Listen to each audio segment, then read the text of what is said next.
time to bring on the president, our newly appointed president, Dr. Leslie Wong.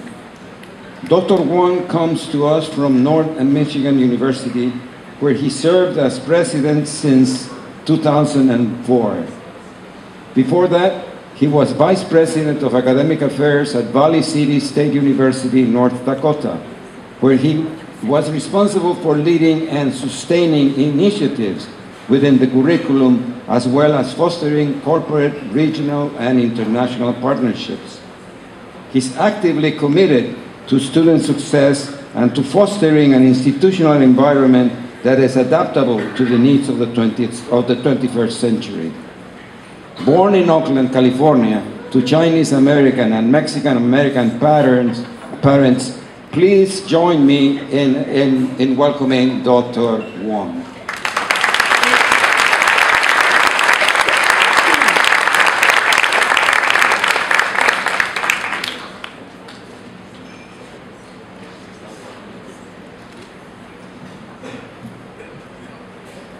We're going to talk later on because I have an investiture coming up in March, and to have you sing at that might be pretty special.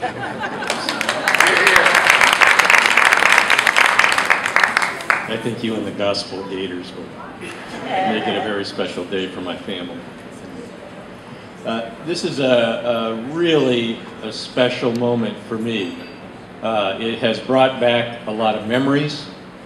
It has reminded me of a time in 1968 when a decision was made that I ought to leave the Bay Area and go out and see the world and hope that I could come back. And that has happened 44 years later.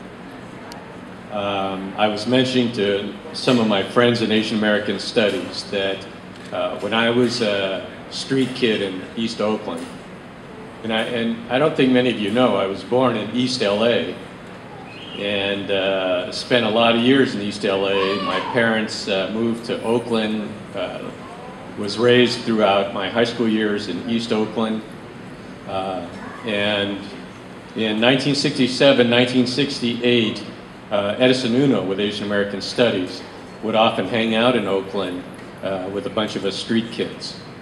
And at that time, the only notoriety that was accorded me was the only Chinese American kid to play baseball with North Oakland Optimists, which was an entirely African American team. And I would show up with that team and they'd ask if I was the fat boy or if I was doing something like that. But we won the NorCal championships. I can tell you honestly that as one of the few Chinese American kids to be playing baseball at that level, I batted above the Mendoza line. Actually, if I could just take one moment of self-gratification, Edison Uno at that time recognized a special trait in me, and that was that I loved to read.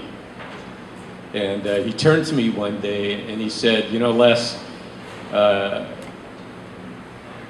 Major League Baseball isn't going to draft a Chinese kid that's 5'4" and weighed 120 pounds. You got to think of something else, and maybe you got to go out and look to the world and improve yourself and maybe make a difference in a lot of people's lives. And so I had an opportunity to go to Washington State, and I did. And my wife and I, who have been together nearly 45 years now, she went on these adventures with me, and everywhere I've gone, everyone has sort of said, my God, you're an East Oakland kid, and okay, I don't understand that, because now you're living among the Lakota Sioux in North Dakota. And then they said, what's this Chinese-Mexican thing?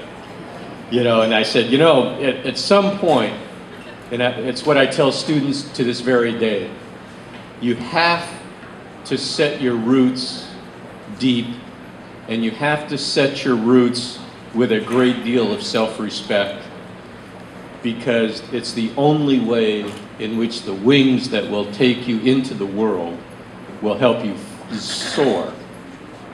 And so I've been telling young people that, and I tell you, I've been meeting a lot of students who are mixed like me, and I've been saying to them, you know, that's your roots. It's not that you're 50-50. You know, my kids talk about being 100% Lebanese, 100% Italian, 100% Chinese, and 100% Mexican. My 4-year-old granddaughter refers to herself as Chileban Mexicanese. And so I'll often say to her, how many do you know? And she goes, only my cousins and me. And, you know, and it's a credit to my wife, Phyllis, over here. Why don't you wave?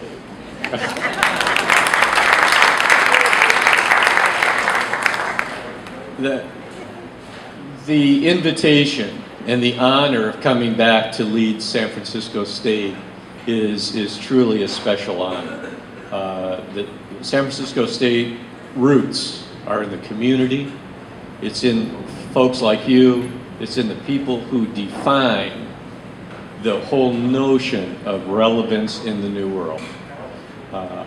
I hope that you'll join me in helping push San Francisco State further into the future, to stay on the cutting edge of things, and to always remind every one of the 32,000 students that are on campus that their roots matter, and that their roots help them step into the new world to lead, to make a difference.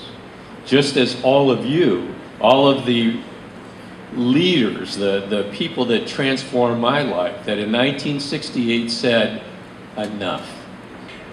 There is a new kind of relevance in the world, and the College of Ethnic Studies is the symbol and the mechanism for that new relevance. And I think College of Ethnic Studies will continue to be the soul of that new relevance in the world.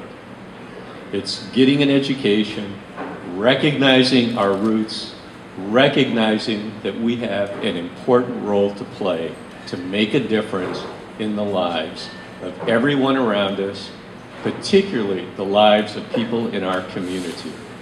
And as my mother would often say, she says, no matter how smart you are, it is still your community that will make the most difference to you. Never forget that. I wish that our 4 parents were alive today. They're immensely proud of certainly our accomplishments, but they're immensely proud more of the fact that we've devoted our lives to making a difference and to helping young people make a difference in their own lives and in their communities and in their families. That might be more important than the credentials that we earn. So please, I look forward to your support. I look forward to the College of Ethnic Studies next 50 years. I don't think I'll be around for that one, but I am very proud to be a part of the history, to be a new part of the next history for the College of Ethnic Studies. Thank you very much.